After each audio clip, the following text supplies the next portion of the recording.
Kidnap victim na na-rescue sa Malabang, Lanao del Sur.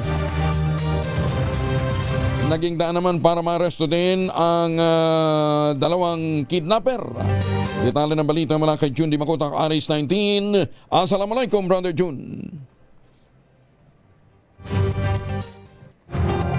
Alaikum Kuyang Angel.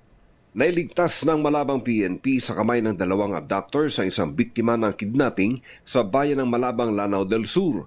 Sa impormasyon mula sa Probar Information Office, naalarma ang composite team ng Lanao del Sur Provincial Police Office at ng Special Action Force na magsumbong ang isang concerned citizen kaugnay sa isang tao na persahan o manong tinangay sa pamamahay nito ng dalawang armado.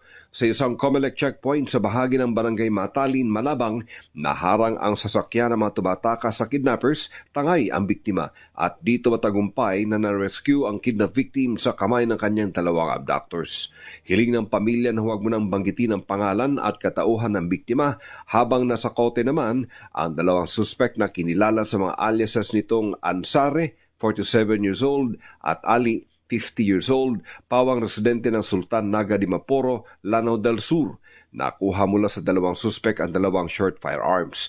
Pinapurihan ni Probar Regional Director Police Brigadier General Jason De Guzman ang operating unit sa agarang response sa insidente. Mula sa Central Mindanao, RH19, June Di Makutak, DZRH. Una sa Pilipinas, una sa Pilipino. Daghang salamat, June.